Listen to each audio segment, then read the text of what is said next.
12 жасқа толған балаларға арналған.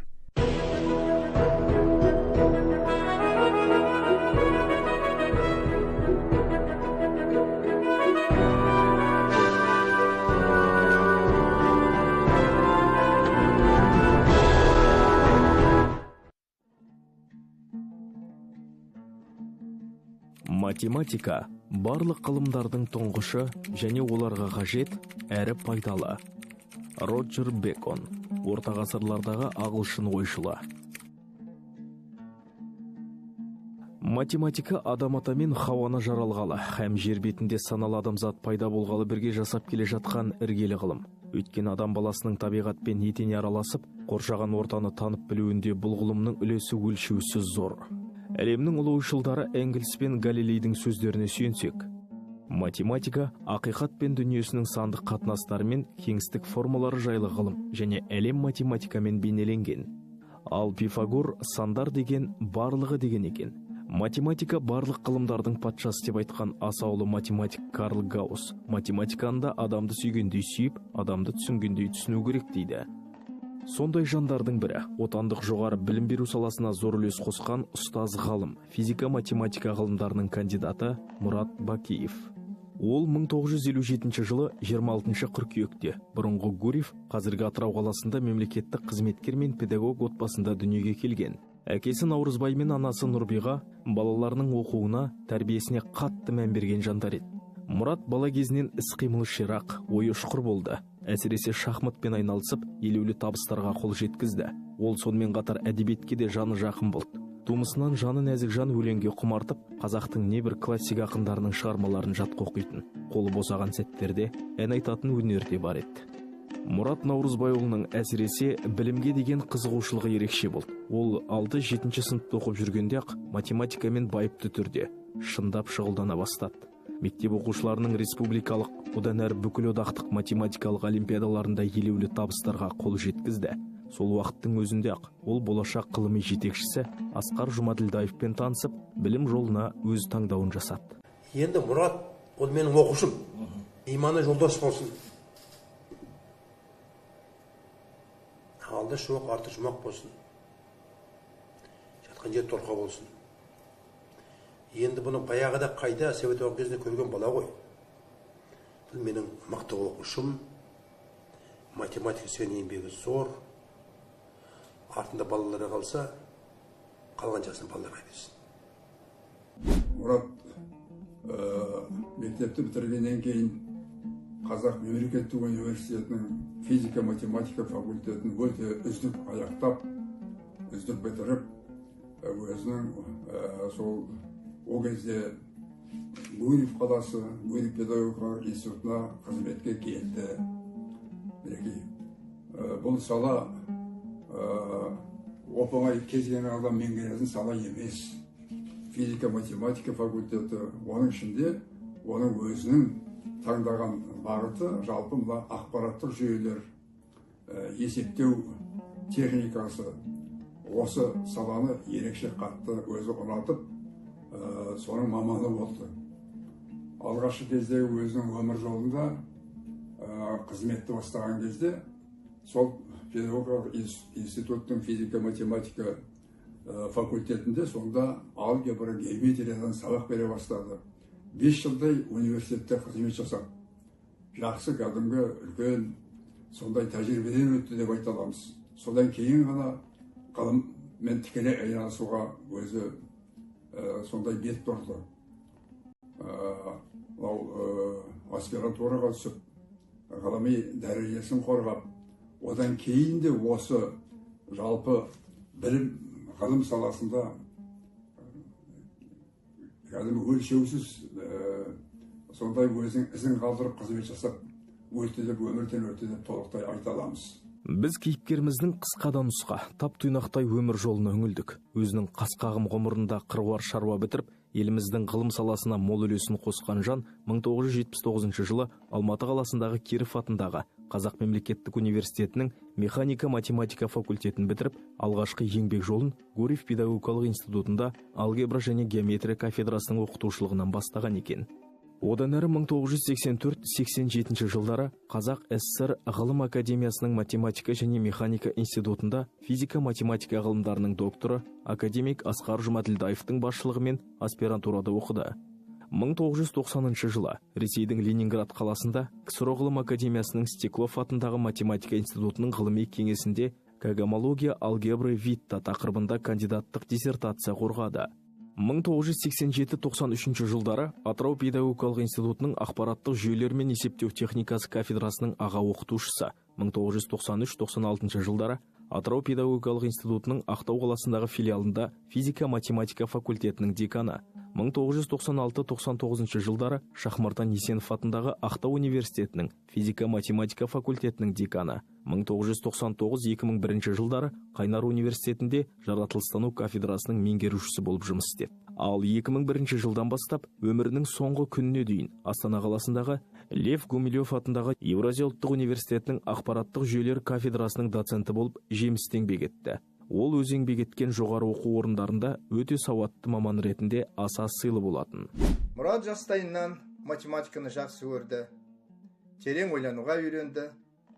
Сол себептермен ол жоғары сыныптарда бүкіл одақтық математикалық олимпиадаларға қатысқан.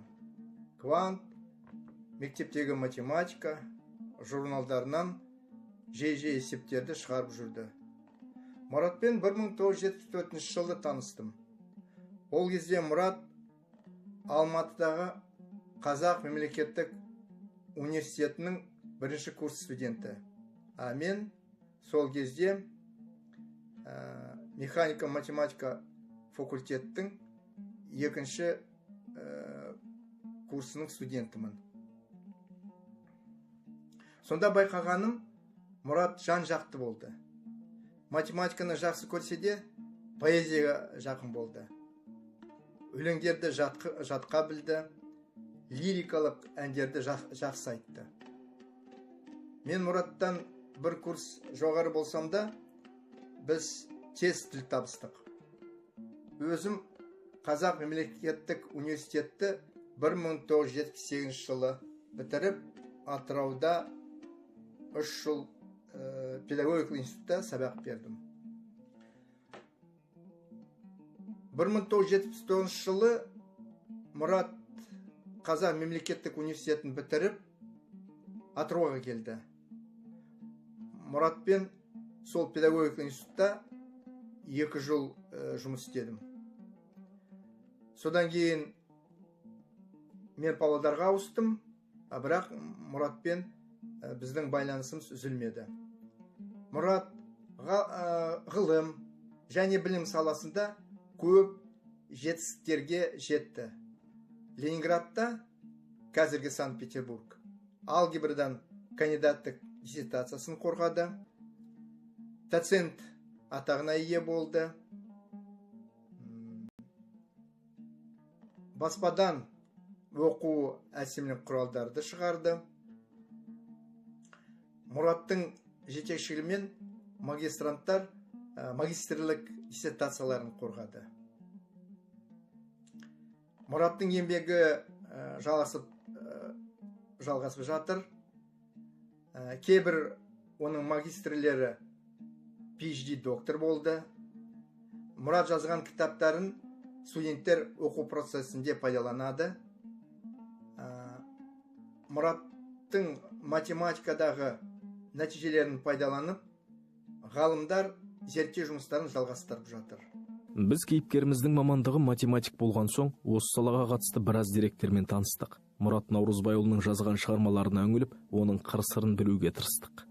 Әрине, осы саланың маманы болмаса, ол туралы ой-пікір, нақты тұжырым айту қиынның қиыны. Сондықтан біз ғалымның туған ағасы Болат Бакиевпен бірге Ақтау қаласындағы Шахмардан Есенов атындағы университетке барып, кезінде өзі декан болған факультетке бас сұқтық. Мұраттың жасаған жері осы. Көп еңбектері бар. Жоғары білім саласына зор еңбек салды. Еңбектері бар. Бірнеше кітаптың авторы. Сол кейбір кітаптары Гумилев университетінің 20 ерекше келген жинағына кіріп тұр. Соның жасаған еңбегімен қазір енді балдар енді оқып жатыр ғой.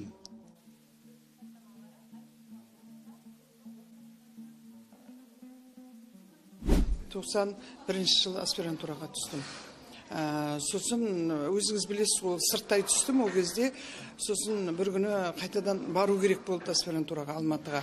Сол кезде біздің деканымыз осы Бакей Мұрат деген жігіт болды. Сол кісімен жұмыстас болдым. Азғантай уақыт болса да, сосын жаңа сұрап кету керек болды. Сосын барып сұрап, деканымыз өзі мамандығы математик, өте керемет математик болды. Жақсы балдарға да, кез келген өздерінің жұмыстастарына да әйтеуір барып қалғанда бір үйіні жұмсақ, сондай жай баппенен сөйтіп, өте жай қарапайым сөйлесіп, кәдімгілей асығып жүгіріп бара жатырған ондай несі жоқ, сөйтіп сондай асықпай тыңдап аяғына шейін мәселені шешіп, оң жағынан шешіп сөйтіп жіберуге тырысатын, сондай өте адамгершілігі мол, жаңағы педагог ретінде де, балдармен де, студенттермен де өте жай түсіністікпен қарасып, сөйтіп кез келген мәселені шешетін жігіт болатын. Сондай маман болды. Әрине, жүрісі де қандай жай болса, өзінің мінезі де сондай жай болды. Сонысы менен көптеген адамдарға ұнады, көптеген әріптестеріне де, студенттердің арасында да үлкен сондай құрметке ие болды ол кісі. Математик ретінде де, сабақ бергенде, педагог ретінде де өте ерекше болды орны. Сөйтіп сыйластықпенен жұмыс жасағанбыз ол кісіменен. Мен енді ол кезде сосын сұранып, азғантай 2-3 аптаға сұранып кеттім жұмыстан. Соны жіберді, сау болсын, замена, жаңағы біздерден сабақ бергесін, сабағымызды ауыстыратын адамдар, соның бәрін түсіндіріп, соған енді тапсаңыз, жазып, сөйтіп кетіңіз, артында әйтеуір студенттер, не болмасын, студенттер қиналып қалмасын деп, соның өзінде студенттерді ойлап, түсіндіріп, айтып, сау болсын, енді сондай риза болып қалдым, сондай өзі асығып тұр, бірақ білдіртпей ешқандай. Біз кезінде Мұрат ағаның өзі дәріс берген аудиторияларды аралап көріп, сонау 80-ші жылдардың рухын сезінгендей болдық. Ұлтын сүйіп, ұрпағына қызмет етуді қаршадай кезінен бойына сіңірген ғалым балпаң-балпаң басып, шәкірттеріне дәріс беруге бара жатқандай әсерде қалдық. Асықпай сөйлейтін қоңыр дауысы, қашан көрсең сабырлы қалпын бұзбайтын салқар кейпі мұндағылардың әлі көз алдында екен. Бәрінің айтары жақсы тілек, сағынышқа тоңған естеліктер. Енді Мұрат Наурызбайұлы біз оқуға түскен кезде біздің физика-математика факультетінің деканы болып қызмет етті. Енді ол кісіні біздер енді жас болсақ та әлі, сол кезде жас болсақ та есімізде болмысы, киім киісі, жүріс-тұрысы, бір сондай ұстазға үлгі болатындай, жастарға үлгі болатындай, сондай азамат ретінде әлде де көз алдымызда, есімізде бар ағай. Енді біздер алғаш бірінші курсқа оқуға келген кезде сондай бір жылы ықыласпен, бір сондай жылылық сезіммен біздерді қарсы алды. Ол кісінің бойынан енді ұстазға тән барлық қасиеттерді көруге болады. Өте білімді, жан-жақты, кішіге қамқор, сондай азамат болды ағай.